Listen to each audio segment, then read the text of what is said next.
Boa noite, estamos aqui para um Talk Dosar, excepcionalmente às 21 horas, porque a nossa entrevistada do Talk Dosar de hoje, Sandra Rabelo, teve que adequar a agenda dela para que a gente pudesse nos atender aqui nesse Talk Dosar, que já vai ser maravilhoso, tá, pessoal? Vocês viram aí pela proposição do tema, né? O envelhecer e a contribuição do SBGG. Que sigla é essa, Alexandra? Nós vamos tratar sobre isso, né? Sociedade Brasileira de Geriatria e Gerontologia.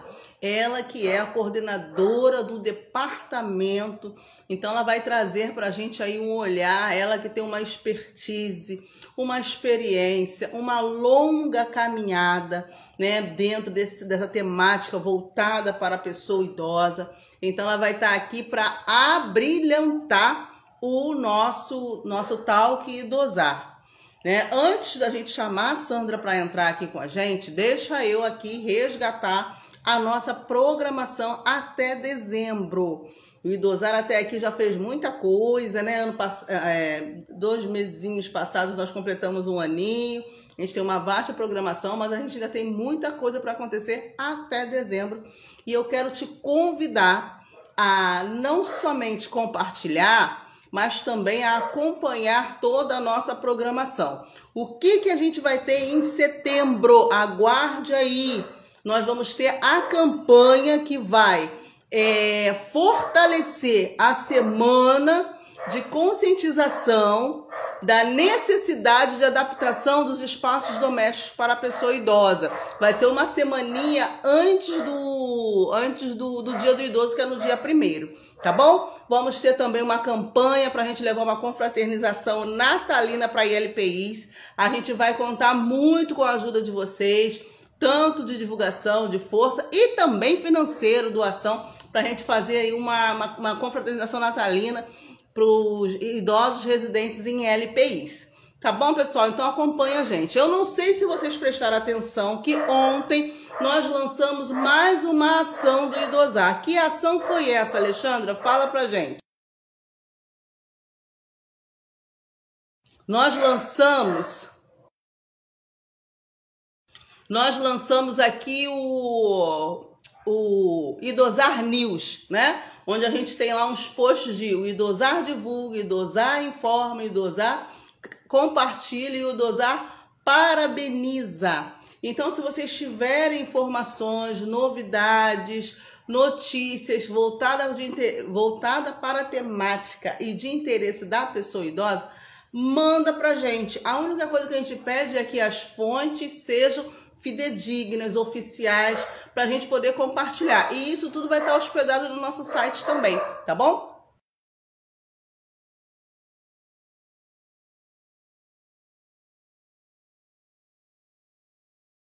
Já estamos aqui com Sandra, tá entrando, pessoal.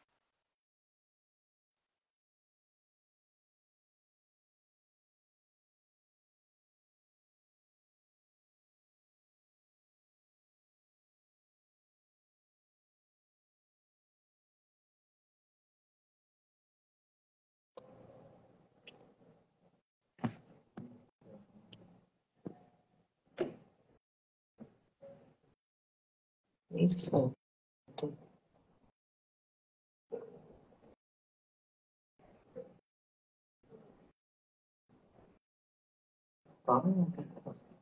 Oi, Alexandre, você está me ouvindo? Eu é que não estou te ouvindo. Eu não estou te ouvindo. Desculpe a gafe, Sandra, estava fechado. Tudo bem?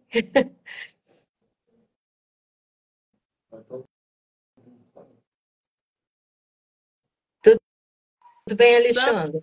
Sandra, Oi. você já pode se apresentar. Eu estava com o microfone fechado. Me perdoe, pessoal. Você já pode se apresentar, Traz aí, um pouco do seu currículo para a gente, para que a gente possa aproveitar essa 1 hora que a gente tem, que passa assim muito rápido, Sandrinha. É verdade. Bom, em primeiro lugar, quero agradecer a você, Alexandra, a idosar o convite para essa live de hoje, né?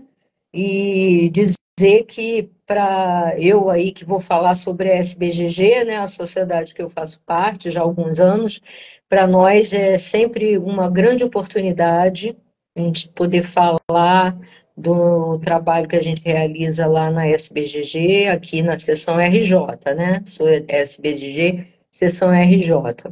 Bom, eu me chamo, para quem não me conhece, me chamo Sandra Rabelo, tenho formação em serviço social, mas atuo como coordenadora da área de extensão da Universidade Aberta da Terceira Idade, que hoje não é mais Universidade Aberta da Terceira Idade, sim Núcleo de Envelhecimento Humano. Nós tivemos a grande felicidade, né, de passar o nosso projeto depois de muitos anos de luta lá no Conselho Universitário da Universidade do Estado do Rio de Janeiro, e hoje nós somos um núcleo, né, socioassistencial vinculado ao Centro Biomédico da Universidade do Estado do Rio de Janeiro, e como núcleo, hoje a gente tem um crescimento muito maior do que tivemos, porque enquanto Universidade Aberta da Terceira Idade, nós estávamos na condição de um projeto de extensão dentro da Pró-Reitoria de Extensão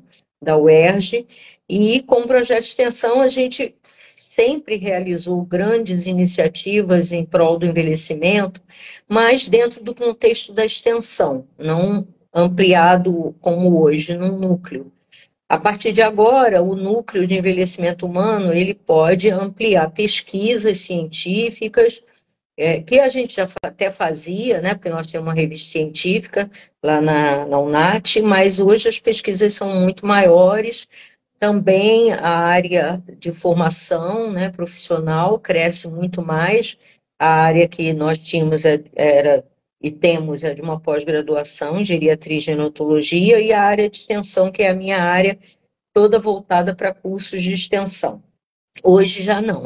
A gente já pode ampliar não só as pesquisas, né, em maior escala, como também a formação profissional. Então, o nosso espectro assim, né, de trabalho, ele cresce muito mais. Isso dentro da universidade, já estou lá na coordenadoria há 28 anos, há muito tempo, mas o meu tempo mesmo de universidade são 44 anos de universidade. Então, assim, já é uma história que eu tenho muito orgulho, né, de pertencer à Universidade do Estado do Rio de Janeiro, que é uma universidade das universidades que nós temos no Brasil, em nível de Estado, é uma das melhores e melhores na área da extensão, é a quinta universidade na área da extensão no Brasil, e para nós também isso é um orgulho, né, poder desenvolver a área de extensão, que é uma área interessantíssima, né, onde a gente está devolvendo à sociedade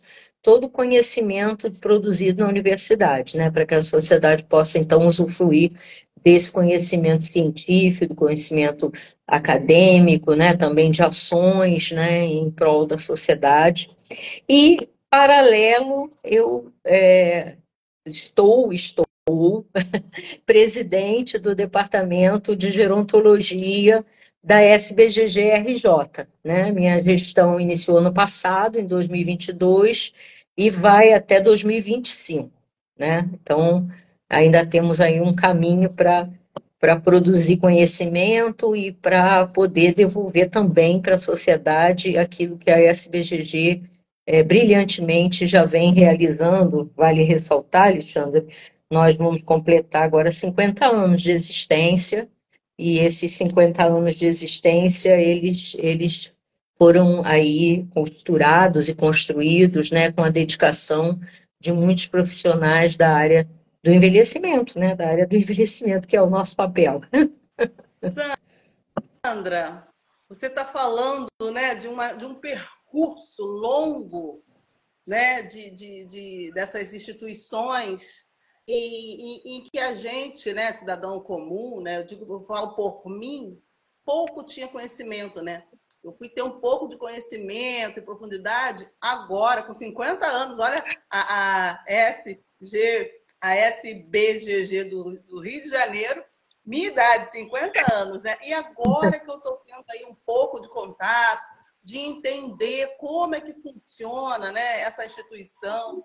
E isso é muito ruim, porque a gente vê que boa parte da população, e olha que eu nem me considero tão leiga, né? Porque eu corro atrás de informações e tudo mais.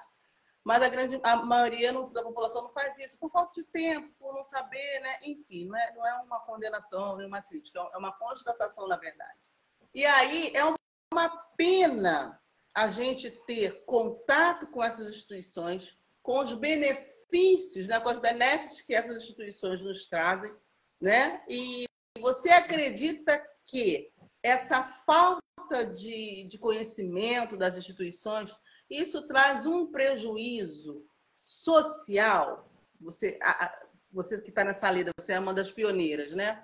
Fala um pouquinho disso para a gente. Pois é, Alexandra, na verdade, o que a gente tem a registrar, né, e pontuar é que as ações, né, em prol da sociedade civil organizada, ela, na verdade, inicia em 1988 com a Constituição Federal, né? Então, assim, hoje a gente vem aí crescendo, né, para não só democratizar o conhecimento que é desenvolvido na SBGG, mas também em ações onde a gente possa discutir não só as políticas públicas, né? E aí eu estou falando da área do envelhecimento, mas as políticas públicas, elas hoje são discutidas, né, em todas as áreas e segmentos, né, da sociedade, né? Então a gente hoje, desde os anos 80, que a gente tem a primeira política, que é a política da criança e do adolescente, né, o Estatuto da Criança e do Adolescente, que é o mais antigo.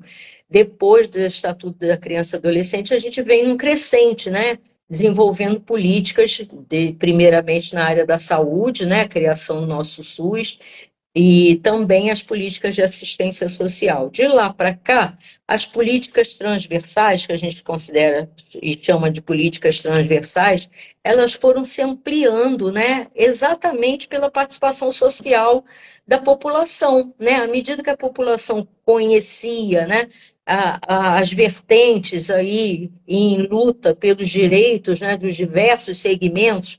Para você ter uma ideia, vou dar um exemplo aqui. Há 40 anos, pouco se sabia o que era autismo. Pouco se sabia, né, o que era autismo. Hoje a gente tem, né, toda uma construção social em defesa, né, das crianças autistas, uma intervenção, um tratamento específico, profissionais qualificados, profissionais que buscam se qualificar nessa área. Então, assim, hoje a sociedade entende melhor o que é autismo, né? Só para você ter uma ideia de como da mesma maneira que a gente também desconhecia o que era Alzheimer, né? Você falava a palavra Alzheimer, as pessoas bem não entendiam bem por que está falando essa palavra estranha, Alzheimer, né? E aí, quando você ia decodificar a palavra Alzheimer, aí que alguns pensavam, é a caduquice que é Alzheimer, entendeu? Então, assim, tudo está mudando, né? Em função do crescente, né? Eu ia te fazer exatamente essa pergunta. Nessa sua trajetória, né, tanto pela universidade quanto pela SBGG, lá atrás, vocês já vislumbravam que hoje a gente teria, né, esse percentual significativo de idosos com essas doenças, com essas patologias? Vocês já vislumbravam isso lá? Ou para vocês, ao longo do percurso, foi uma descoberta, foi uma coisa de tipo assim, surgiu, agora a gente vai ter que se adaptar para dar conta de mais essa demanda? Ou vocês lá nos estudos, nas pesquisas, nas produções científicas, já tinham isso aí mapeado e que o boom seria esse momento aí de 2000 para cá? Então, Alexandra, se você me permite, vou contar um pouquinho dessa história, né? Essa história tem a ver exatamente com a construção da SBGG, né? A SBGG, na verdade, coincidentemente hoje, 8 de setembro, né, de 1965, lá na Policlínica Geral do Rio de Janeiro, um dos médicos, né, que criou a SBGG, que até então não era SBGG, era SBG. Ele fez o primeiro discurso em função da posse da segunda gestão da SBG, até então criada, mais voltado para a arte de envelhecer e também sobre a ciência do envelhecer. Ele fez esse discurso. Por que ele fez esse discurso? Porque a SBG, criada então há 50 anos, ela foi criada por médicos. A SBGG atual é uma sociedade médica, como é a Sociedade Brasileira de Cardiologia, é a Sociedade Brasileira de Reumatologia, enfim, como as sociedades hoje que nós temos no Brasil, que são sociedades criadas por médicos especialistas em determinada área. A SBG da época, né?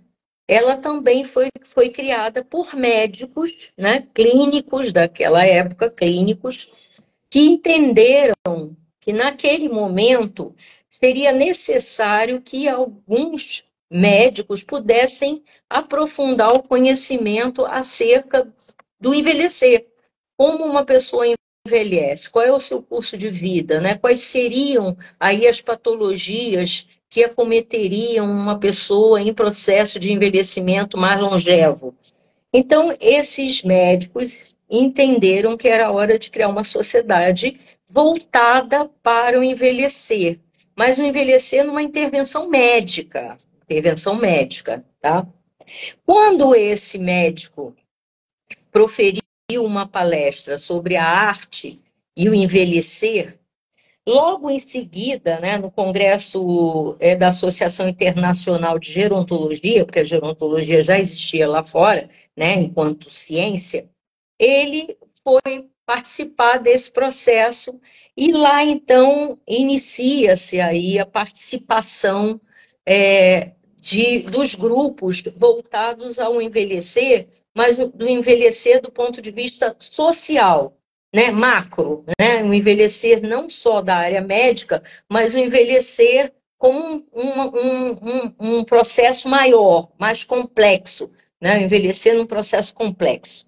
E aí, a partir de então, a Sociedade Brasileira Sociedade Brasileira de Geriatria e Gerontologia, né? Porque geriatria é a especialidade médica, né? É a especialidade, o médico, né? Ele faz a clínica e depois da clínica ele então faz a opção ou por residência em geriatria ou ele vai se titular pela Sociedade Brasileira de Geriatria e Gerontologia como geriatra. Então, é a área médica, a área da geriatria. A área da gerontologia é a área dos não médicos, mas que também estudam envelhecimento. Também estudam envelhecimento, mas não são médicos, não são médicos. Então, os não médicos, como nós então vamos para a área da gerontologia, né? E a Sociedade Brasileira de Geriatria e Gerontologia, ela então tem uma titularidade, né? Ela confere um título para aqueles que querem se titular em especialistas, que é diferente de quem faz pós-graduação em gerontologia. Quem faz pós-graduação em gerontologia faz um curso de 360 horas e vai se especializar, né? Uma pós, vai se especializar. Nós não. O que nós vamos fazer para que a gente se torne especialista? Nós vamos prestar uma prova, que na verdade não é uma prova só, são duas provas, uma escrita e outra oral, e vamos aí para uma banca, né, sortear, a banca sorteia um caso clínico, e nesse caso ela aí confere para que cada um de nós nessa prova a gente possa entender qual seria a intervenção para nós em gerontologia e para o geriatra na geriatria, no caso, para o médico clínico na geriatria. Se passar, Se a gente passar nesse processo, então a gente recebe o título de especialista conferido pela Sociedade Brasileira de Geriatria e Gerontologia, que nos estados tem as seccionais, né? Aqui no Rio, Rio de Janeiro, São Paulo, enfim. E a nacional, tem a sociedade, né, que é a nacional, que na verdade está ligada à Sociedade Internacional de Geriatria e Gerontologia. Então é assim que funciona, a sociedade funciona nesse caminho. E também, na verdade, qual é o papel da SBGG? O papel da SBGG é aprofundar, você me perguntou, né? Como é que a gente entendeu que o envelhecimento estava nesse caminho e tudo mais. É aprofundar cientificamente as pesquisas na área do envelhecimento. Então, como lado a lado com a SBGG caminha o processo de envelhecimento no Brasil, né? Já desde o final dos anos 70, a SBGG então se voltou para aprofundar essas pesquisas, entendendo que junto com esse processo de longevidade caminha também o processo de patologias, né, degenerativas, que pelo processo de envelhecimento, né, pela diminuição de capacidade funcional e outros aspectos, né, outros determinantes que também influenciam, né, a população tende, né, e aí se voltar para uma saúde, né, voltada mesmo, né, com contexto de alimentação, atividade física, né, atividade laboral também, relações sociais, ela vai, infelizmente, né, iniciar um processo de adoecimento, né, não se cuidar, né, não acompanhar a sua saúde periodicamente, e aí vem, né, a questão do envelhecimento mais patológico. E aí, quer dizer, o outro lado da moeda que a gente tem que lidar com ele, né? E para isso a SBGG ela desenvolve pesquisas que vão contribuir não só para o poder público, né, efetivar políticas públicas nessa área, mas também produzir conhecimento para que a população possa entender melhor esse quadro de envelhecimento e possa se cuidar mais. Perfeito. Perfeito, assim, a contextualização que você está trazendo para a gente de uma maneira assim bem didática, né?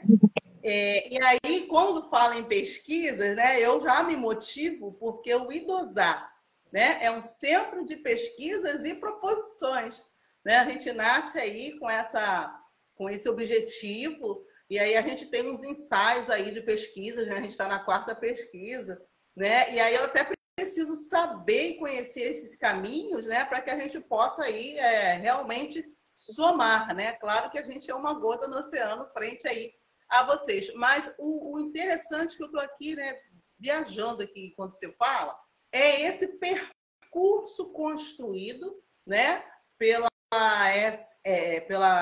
SBGG. E aí é um percurso nacional, né, porque na minha cabeça era só Rio de Janeiro. Então é algo já nacional. Minha pergunta, todos os estados têm a representatividade da SBGG? Quase Só todos. São Paulo e quase todos os estados. Sim, quase todos têm seccionais. E como é que faz para um cidadão comum, né, civil, fazer parte, né, interagindo, participando mesmo? Tem isso ou não? Olha, Alexandra, primeiro, se essa pessoa quer participar da SBGG, ela tem que se associar à SBGG, porque, como eu disse, né, como é uma sociedade médica, ela é mantida por nós, sócios, né? Nós somos sócios dessa sociedade, certo? Então, nós trabalhamos para essa sociedade. Então, todo trabalho que nós realizamos, científico, acadêmico, ou ações, por exemplo, agora, dia 23, nós vamos ter o simpósio de Alzheimer, né, que é um sábado, Fizemos uma atividade na Praia de Copacabana domingo em parceria com a Paz, que é outra, né, associação, que é a Associação de Parentes e Amigos de Alzheimer. Fizemos um trabalho em conjunto e no dia 23 nós vamos aí realizar o simpósio de Alzheimer, que esse mês de setembro é o mês, né, de conscientização da doença de Alzheimer, que é, na verdade, o dia 21 de setembro. E por lei é o dia 21 de setembro. E então, quem quer participar da SBGG, primeiro tem que se associar à SBGG. Então, tem que ir no site da SBGG Nacional, lá no site tem um link, né? Associe-se, aí pede o formulário, né? Preenche o formulário todo com as informações que são aí solicitadas, paga anuidade, né? Porque nós pagamos uma anuidade, né, para a sociedade, justamente para manter a sociedade, né? Nós temos uma secretária que nos auxilia, nós temos determinadas ações onde a gente tem que realizar algumas delas em auditórios de hospitais, então a gente tem que pedir cessão, né, desses hospitais, pagar, né, esse espaço, profissionais, né, que vão atuar na área de áudio, vídeo e tal. E temos o nosso congresso, que vai acontecer no ano que vem, em outubro, no início de outubro, é o chamado Geriate Rio, que é um dos congressos mais importantes na área do envelhecimento, é o Geriate Rio. Sim, pode. Estou doida. Pode, é só, como é que você diz? Fazer inscrição, né? Fazer inscrição. Tá? As informações até estão todas, não só no nosso site, Geriate está no nosso site, que é o nosso Congresso do Rio, mas também se associar está no Congresso Nacional. Desculpa, na SBGG Nacional. E também a SBGG, ela tem assento no Conselho Nacional do Idoso. Então, eu já fui conselheira do Conselho Nacional do Idoso na gestão 2014-2016, representando a SBGG Nacional, que aí nós, como conselheiros, somos representantes da Nacional, tá? Então, eu fui conselheira lá nesse biênio, 2014-2016, e nós tomamos posse agora, nessa formação do Conselho Nacional do Idoso, a posse foi no dia 22 de agosto. E desde a criação do Conselho Nacional, que a SBGG tem assento por voto, né, porque é eleição, né, tem assento por voto lá no Conselho Nacional. Eu também sou conselheira pela SBGG Nacional no Conselho Municipal de João Pessoa.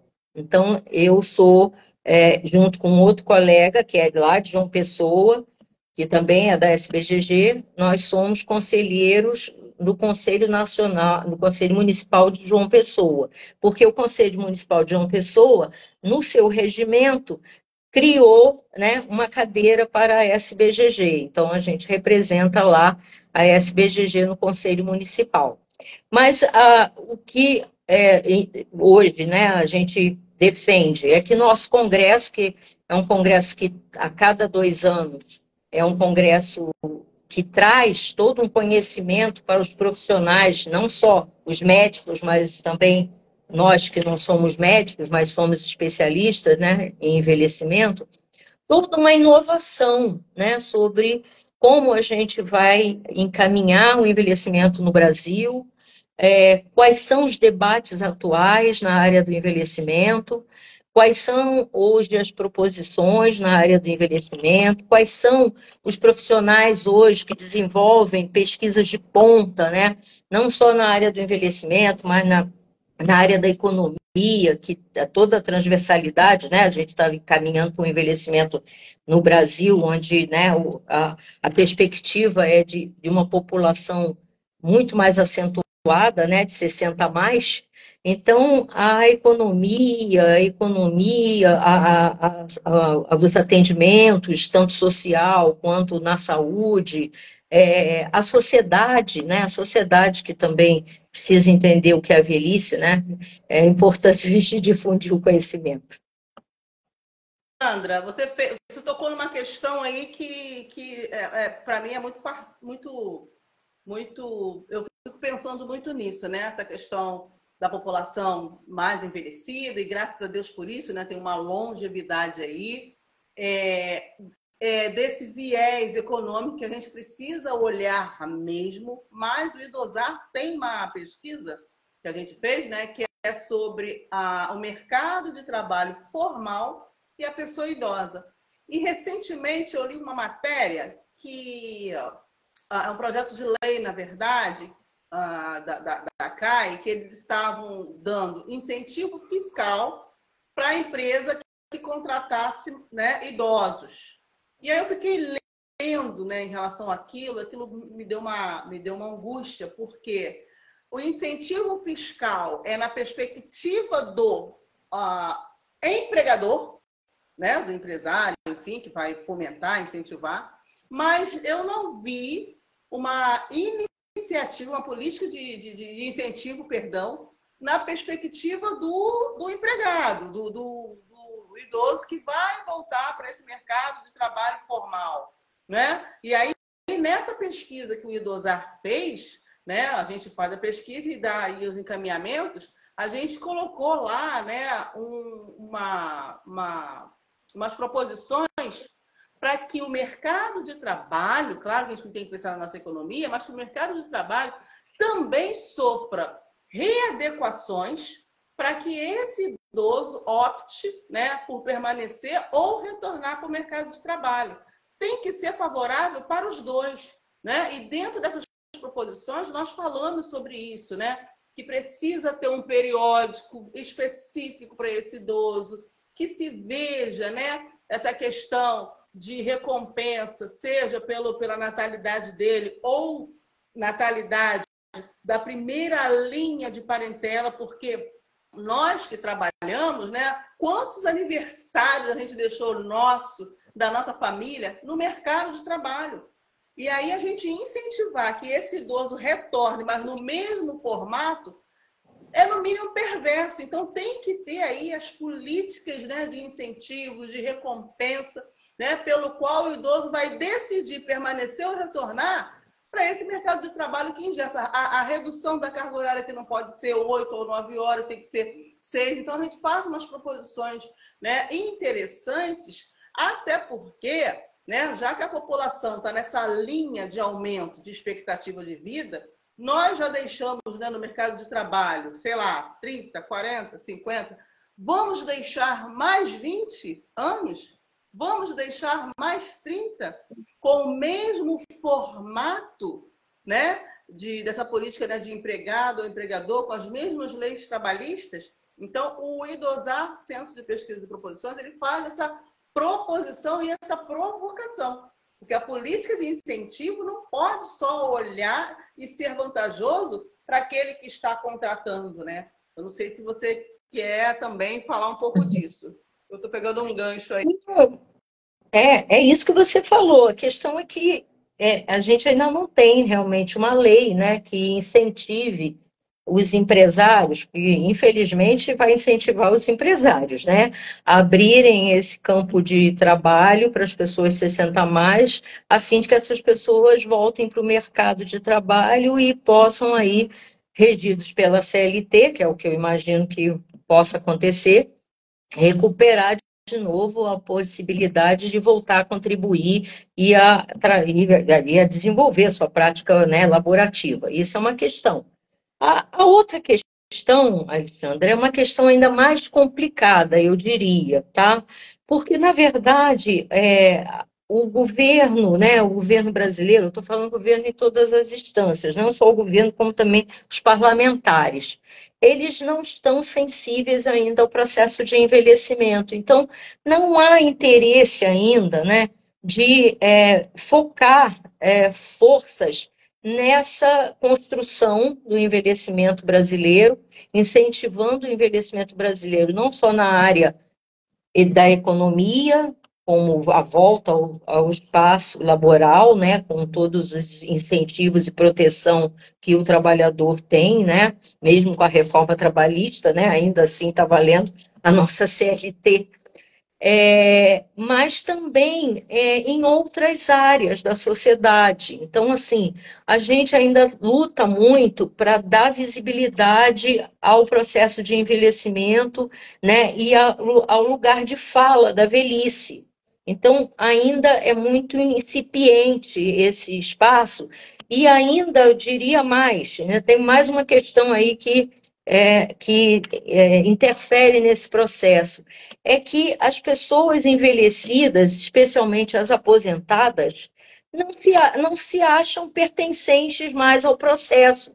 Então, elas, por estarem aposentadas, elas, não, isso não é mais comigo. Eu não tenho que ir mais na reunião de condomínio, eu não tenho que ir no conselho do idoso de discutir meus direitos, eu não tenho que ir pedir para prioridade, né, no assento do ônibus, do trem, seja de onde for, estar ligado, direcionado aos meus direitos. Essa pessoa idosa, ela não se sente pertencente à luta pelos direitos do seu próprio processo. Então, nós temos ainda uma dificuldade de conscientizar as pessoas que têm 60 anos mais a lutarem pelos seus direitos. Então, acaba sendo um segmento fragilizado. É um Verdade. segmento dos segmentos sociais, é o mais fragilizado que nós temos, justamente porque as pessoas idosas não conseguem entender que elas se aposentaram, mas que elas têm que continuar lutando pelos seus direitos. Verdade. Verdade. E outra coisa, né? Para lutar pelos direitos, tem que conhecer os seus direitos. Por isso que o Idosar Centro de Pesquisas e Proposições promove uma série de simpósios, conferências. E falar nesse conferência, eu quero mais uma vez te agradecer, Sandra, por você ter participado da primeira conferência dos 20 anos, né? Porque esse ano o Estatuto da Pessoa Idosa completa 20 anos. Né? Nós tivemos aquela conferência junto com a Carmen Pedro, na perspectiva das LPIs, com a Vera Nunes, na perspectiva dos CRAs, né? E você nos abrilhantou falando, né, do Centro-Dia, né? E eu dei aí o panorama do Estatuto da Pessoa Idosa nesse percurso de 20 anos. Foi a nossa primeira conferência, né? Mas o nosso simpósio foram 3 simpósios e em outubro a gente tem o último. Nós tratamos no simpósio do título por título, artigo por artigo, né, do que preconiza o Estatuto da Pessoa Idosa. E as pessoas, sobretudo os idosos que estiveram lá, eles ficaram encantadíssimos, porque foram-lhe abertos ali os horizontes. Muitos deles, quando falam no envelhecimento, eles falam da perspectiva de comemorar porque ele vai passar a andar de ônibus no coletivo de graça. Ou, de repente, fazer uma viagem interestadual para visitar uma irmã lá no outro estado. Então, eles pensam que o direito do idoso é isso e só isso, e se basta nisso. Né? Então, o idosário percebeu esse nicho, essa oportunidade, e a gente está promovendo isso. Aí a gente chama atenção para quem quiser, né, a chamar o Idosar para trazer esse simpósio que já está todo organizadinho, é só ver o evento, o espaço, a gente leva toda a logística, né? Porque é importante ampliar esse conhecimento de verdade, né? E mais uma vez, eu te agradecer por ter a nossa parceira, a nossa mentora. Eu me inspiro muito em você. Aqui, Sandra, tem alguns comentários de pessoas que estão ouvindo a gente. Vamos ouvir? Vamos ver quais são? Vamos lá. A gente tem aqui com a gente, né? A Fernanda Ferrante Alves, dando uma boa noite. Né? Temos aqui também, peraí, aquela galera que comentou. Falar nisso, pessoal, vocês podem fazer pergunta, tá? Fiquem à vontade, tá bom? Ela vai dizer o seguinte, Alves, né? Que maravilha escutar sobre essa temática muito importante. Essa convidada maravilhosa, Sandra, parabéns. Temos também a Alicia, que está aqui com a gente, a presidente, né, do Conselho de Defesa dos Direitos da Pessoa Idosa no estado do Rio de Janeiro. Obrigada, Alicia, por estar aqui com a gente, Alicia Matesco. Nós temos também, né, conosco a Casa de Repouso. Obrigada, está sempre seguindo a gente também, sempre participando das nossas lives. Muito obrigada por isso, né? Ainda Alves vai dizer, né? Uma conquista merecedora, parabéns, precisamos de espaços científicos, é verdade, né? Não dá para ficar no amadorismo, né? Não dá. E ela vai dizer, né? Estou acompanhando essa gestão, um grupo de muita competência, que trajetória linda, é verdade. Gente, 50 anos de SBGG, meu Deus, minha idade, o que é isso? Ó, ela falou que já está na fila para o Congresso, depois de mim, hein, Alves? Não Que vejo a legal. hora.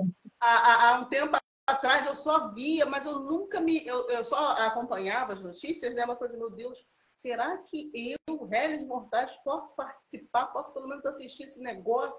Aí ficava namorando ali, ensaiando, sem me inscrever. Hoje eu não vejo a hora. Quando, né, colocaram o post lá, eu já estava, meu Deus, Que é uma bom, realização. que bom, Tá que lá, bom. pensam, né, a política pública com seriedade, com constância, porque 50 anos é um exercício de constância nos seus propósitos. E isso tem que ser parabenizado, porque a gente hoje está numa sociedade muito efêmera, É, onde as políticas não são constantes, onde tem uma alta rotatividade, tanto de pessoas quanto de pauta. Isso é muito ruim, né? Essa descontinuidade, né, sim, Sandra? muito, muito ruim, sim. A gente caminha uns passos até bons, né, bem construídos. Se não fosse isso, nós não teríamos o Estatuto hoje completando esse ano 20 anos, né? Muito menos a Política Nacional do Idoso, que foi a primeira política realmente a pilar, né, a desenvolver outros pensamentos e outras ações pelos direitos sociais da pessoa idosa.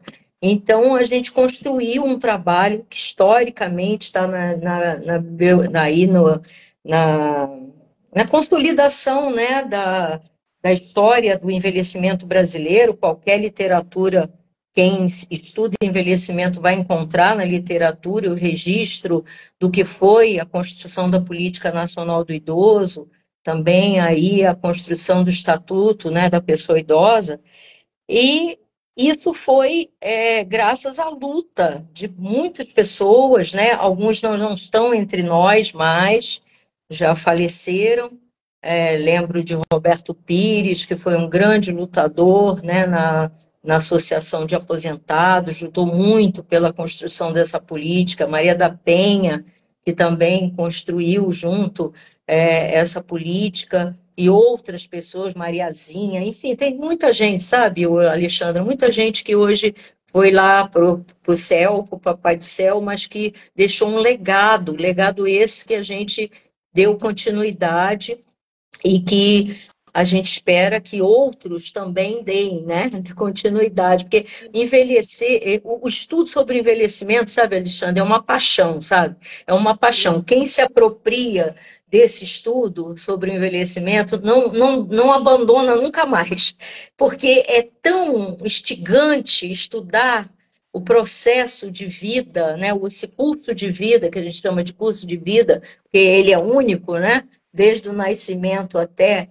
a finitude, é um só, mas nessa etapa, né, da vida humana, a gente repensar tudo que foi a vida construída, né, e a história, né, das pessoas entrelaçadas, a história, né, das suas cidades, do seu país, né, das políticas hoje vigentes. Então, isso é fascinante, é um processo muito, muito interessante, entendeu?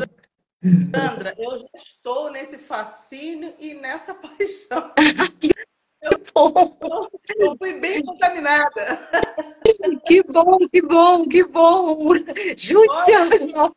e olha que ainda faltam 10 anos para eu idosar. Olha isso, hein? Mas eu É, já busca no estudo também separando alhos de bugalhos, porque tem muita gente aí falando qualquer coisa, porque precisa aparecer, porque precisa, né? A gente entende isso também, mas a gente de verdade precisa separar, né? Uma pesquisa, uma notícia séria. Por isso, pelo idosar, a gente tem muito cuidado com aquilo que a gente vai postar. A gente não posta por postar para ter seguidor ou muitas publicações, não. É tudo com muita cautela, porque a gente de verdade quer fazer parte dessa engrenagem que pensa sério em políticas públicas voltado para o idoso. Me inquieta, e deve te inquietar também, a todos que estão nos ouvindo aqui, quando a gente vê pessoas e políticas, né, ou ações, não digo nem políticas, mas ações, iniciativas voltadas, né, e aí infantiliza o idoso, e isso me dá, sabe, um nervoso, né? A gente precisa saber que a pessoa idosa, não é porque ela está no seu processo de envelhecimento, de idosamento, né, que ela deve ser infantilizada, e eu falo muito nisso quando temos encontros com os idosos, seja pelo Idosar, Centro de Pesquisa e Proposições, ou seja pelo Projeto Anciãos de Valor, que eu trabalho também, né, onde eu congrego, na minha denominação. Então, eu sempre fortaleço isso, porque a pessoa idosa, ela tem em si a sua experiência, a sua vivência, e aí ela não pode se deixar nem infantilizar, nem se vitimar. Então, despertar essa potência que há nela, né? Apesar de ter todo um desgaste já, né? Pelo percurso da vida emocional, cultural, física, a gente sabe disso, mas é uma nova estação da vida. Então, ele precisa se redescobrir nesse período, né? Então, essa também é um pouco de... Eu não digo que seja uma luta, mas é um exercício que a gente precisa fazer. É um exercício. Verdade. É importante. Isso que você colocou inclusive, tá? Pessoas que estão aí dentro, né, de conselhos, né, com um grupo de idosos infantilizando, né? Enfim, isso é pejorativo demais. Não, isso você colocou é de extrema importância, porque a gente, olhando, por exemplo, o papel dos conselhos, o papel dos conselhos é exatamente, além de fiscalizar o poder público, né, para que o poder público realmente implemente, né, essa política do envelhecimento, ações em defesa dessa pessoa idosa. Hoje a gente tem quadros de violência acentuadíssimos, né, principalmente aqui no Rio de Janeiro, de violência contra a pessoa idosa. O conselho também deve provocar, né, a sociedade civil aí, como você, né, por exemplo, idosar, a estar junto, né, nessa luta, para que a gente possa discutir com as pessoas idosas os seus direitos e o papel de cada pessoa que envelhece, né, na defesa do seu próprio direito, né, para que realmente a gente fortaleça esse segmento e amplie, além de fortalecer, né, Alexandre, precisa ampliar esse viés, né, que é a luta pelos direitos da pessoa idosa, não só no campo do envelhecimento saudável, até porque no campo do envelhecimento saudável a gente já tem, né, a gente já tem uma política, né, na verdade a Assembleia de Madrid, né, que já preconizou o envelhecimento saudável, mas a gente tem lá em Brasília, por exemplo, a Convenção Interamericana dos Direitos da Pessoa Idosa, que já entrou na pauta esse ano e já saiu da pauta de novo. Então, uma luta, por exemplo, que a gente hoje tem que defender é a ratificação da Convenção Interamericana dos Direitos da Pessoa Idosa, porque ratificar a convenção é obrigar o poder público a efetivar, de fato, os direitos e ações voltados à pessoa idosa. Sandra, eu percebi isso também. Eu falei, gente, cadê a convenção? Quando, né, eu comecei a ver, acompanhar, daqui a pouco sumiu inclusive das redes sociais, né? Saiu de pauta. Aí eu falei, gente, que foi o negócio sumiu? E eu chamando na hashtag, chamando no arroba, pesquisando, eu falei, gente, o negócio sumiu. Será que eu vi muita coisa? Enfim, eu percebi isso também, né?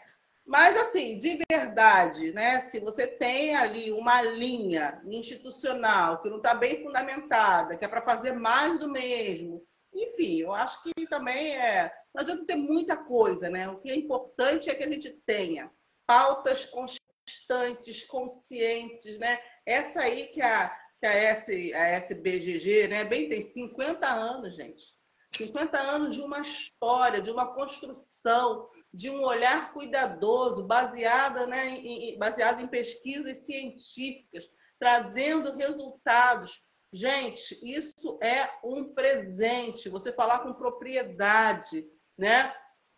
E ao mesmo tempo tem coisas que vocês não previram, mas que começou a agregar na pauta porque vocês precisaram ampliar aí tanto o olhar quanto o escopo de atuação de vocês, né? E agora é um pouco nosso também.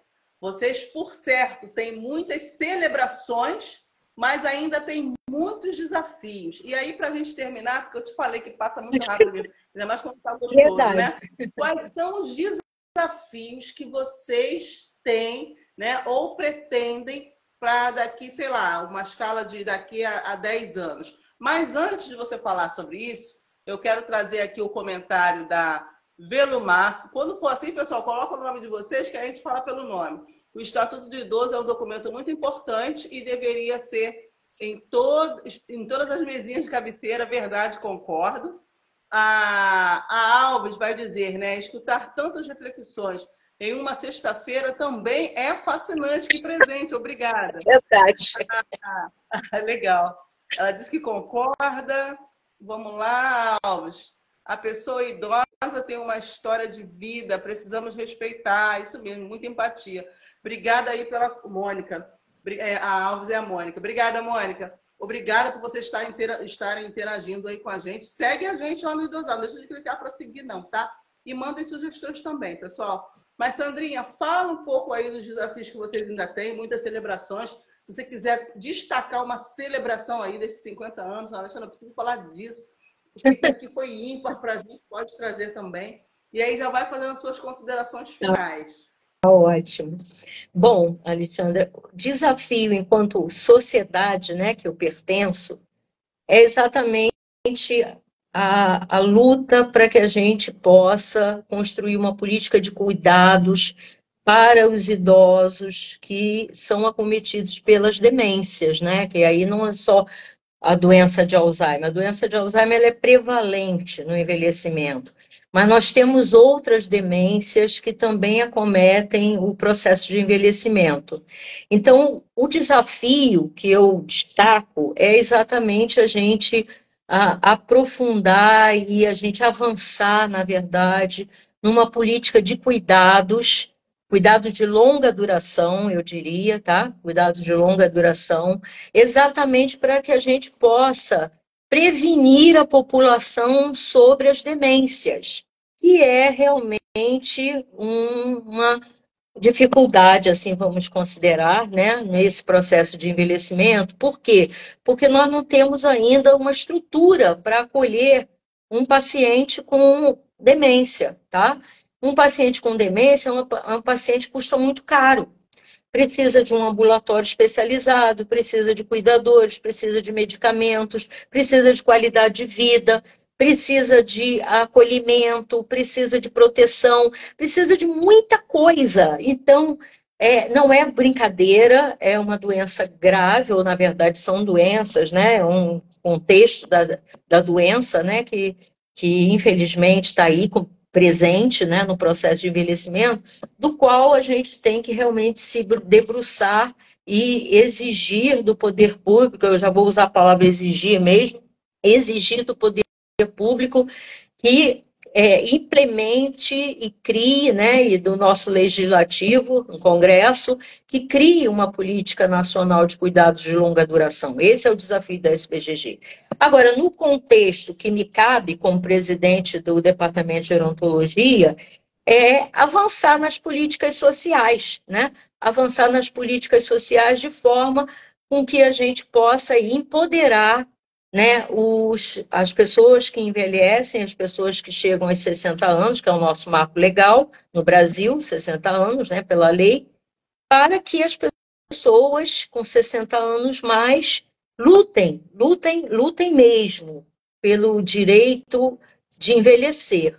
E mais, que a sociedade não seja preconceituosa, não tenha nojo da velhice, porque envelhecer é viver mais. E quem não quer? Todo mundo quer viver mais, né? Ninguém quer morrer cedo. Então vamos viver mais. Por isso não cabe o chamado etarismo, o preconceito contra pessoas mais velhas. Eu quero agradecer a você a oportunidade, muito obrigada por me dar essa oportunidade de falar sobre a Sociedade Brasileira de Geriatria e Gerontologia, convidar você e todos que estão assistindo, né, para irem ao nosso site, sbggrj.org.br, e também ao site da SBGG Nacional, para conhecer de perto o nosso trabalho. E aí encampar nossa luta em defesa da pessoa idosa, da saúde, dos direitos e da dignidade.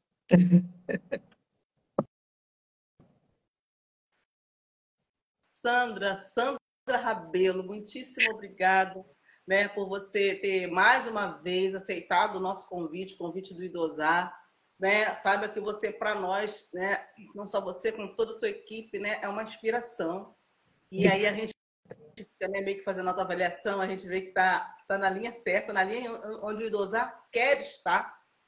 Né?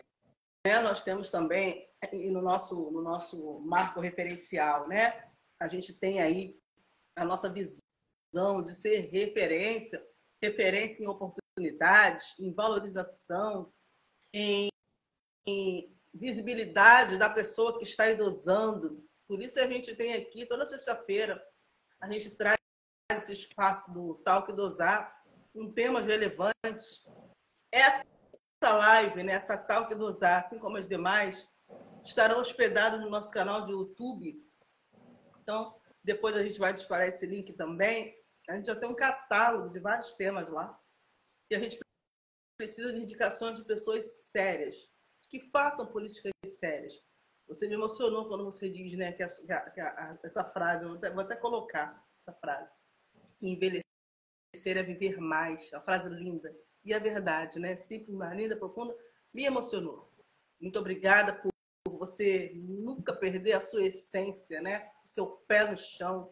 Você que já transitou e continua transitando em tantos espaços, né, que promovem políticas públicas, que pensam, que refletem, que discutem, e você sempre com essa envergadura, posicionamento de saber, né, onde a sua linha é iniciada e a de chegada, sem se perder, transitar sem se perder não é para qualquer um, né? Então eu também quero transitar sem me perder, porque muitas são, né? Muitos são os caminhos apresentados, né? E se a gente não tiver um foco, um princípio, a gente realmente se perde. Então, parabéns por essa essência, Sandra. Eu quero agradecer a todos vocês que estiveram conosco, acompanhando essa live, interagindo conosco e que já estão nos seguindo também no Idosar. Muito obrigada por isso, tá, Sandra?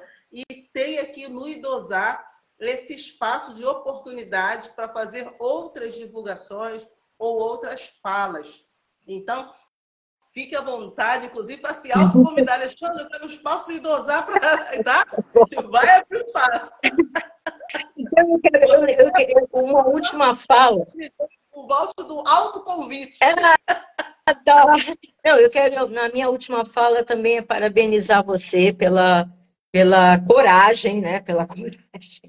Pela coragem, né, de desenvolver um trabalho junto à sociedade civil, né, despertando aí para o conhecimento e pela luta, né, pelo envelhecimento.